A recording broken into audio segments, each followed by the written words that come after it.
Assalamualaikum warahmatullahi wabarakatuh. Baiklah, saya Sura Antini akan menjelaskan tentang sistem pernapasan pada hewan dan tumbuhan, di mana kita ketahui bahwa hewan itu terbagi menjadi dua, yaitu hewan invertebrata dan hewan vertebrata. Yang pertama yaitu hewan invertebrata. Hewan invertebrata adalah golongan hewan yang tidak memiliki tulang belakang. Pada umumnya, hewan ini memiliki struktur morfologi, sistem pernapasan dan sistem peredaran darah yang lebih sederhana dari hewan vertebrata. Hewan invertebrata memiliki ciri-ciri umum, yaitu tidak memiliki dinding sel yang menyokong tubuhnya, sebagian besar tubuhnya tersusun atas protein struktural kolagen, dan memakan bahan organik yang terurai. Sistem pernapasan pada hewan invertebrata contohnya yaitu pada belalang. Belalang bernapas menggunakan trakea yang mana di dalamnya terdapat spirakel atau pembuluh trakea dan trakeolus. Mekanisme pernapasan pada belalang diatur oleh otot perut atau abdomen. Ketika otot perut atau abdomen berelaksasi, volume trakea normal sehingga udara masuk. Sebaliknya, ketika otot abdomen berkontraksi, volume trakea mengecil sehingga udara keluar.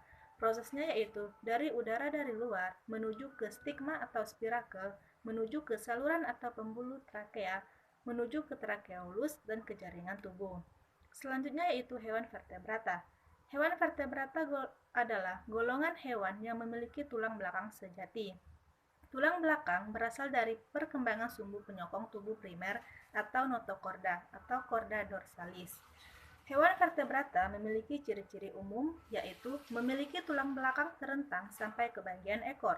Tubuh memiliki tipe simetris bilateral, pada bagian otak dilindungi oleh tulang tengkorak atau kranium. Yang terakhir, mempunyai kepala, leher, badan, dan ekor, walaupun ekor dan leher tidak mutlak. Selanjutnya, sistem pernapasan pada hewan vertebrata yaitu burung. Burung adalah hewan berdarah panas, sama seperti mamalia, sehingga suhu pada tubuh burung bersifat stabil. Alat pernapasan pada burung itu terbagi menjadi 4. Yang pertama lubang hidung, yang kedua trakea, yang ketiga paru-paru, dan yang keempat yaitu kantung udara.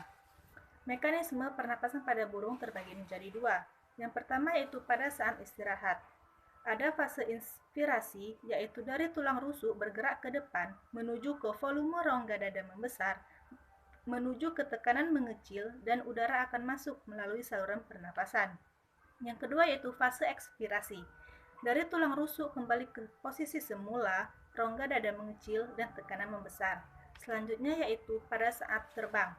Fase inspirasi. Pada saat sayap burung diangkat, pundi hawa antar tulang korait terjepit, sedangkan pundi hawa ketiak mengembang. Akibatnya, udara masuk ke pundi hawa ketiak melewati paru-paru. Terjadilah inspirasi. Saat melewati paru-paru akan terjadi pertukaran gas O2 dan CO2. Yang kedua, fase ekspirasi. Sebaliknya, pada saat sayap diturunkan, pundi hawa ketiak terjepit, sedangkan pundi hawa antar tulang korait mengembang, sehingga udara mengalir keluar dari kantong hawa melewati paru-paru, sehingga terjadilah ekspirasi. Saat melewati paru-paru akan terjadi pertukaran gas O2 dan CO2. Materi selanjutnya yaitu tentang sistem pernapasan pada tumbuhan tingkat rendah. Tumbuhan tingkat rendah adalah tumbuhan yang belum memiliki bagian-bagian seperti akar, batang, dan daun, serta belum mempunyai sistem transportasi. Misalnya yaitu ganggang, fungi, dan lumut. Pernapasan pada tumbuhan tingkat rendah bisa terjadi dengan 2 cara, yakni aerob dan anaerob. Contoh tumbuhan tingkat rendah yang bermanfaat bagi manusia yaitu adalah kafang rhizopus. Rhizopus merupakan tumbuhan tingkat rendah yang dimanfaatkan untuk membuat tempe. Mikroba ini memperoleh energi dari bahan makanan tempat tumbuhnya yaitu keledai. Mungkin itu saja yang dapat saya sampaikan. Semoga bermanfaat. Saya akhiri. Wassalamualaikum warahmatullahi wabarakatuh.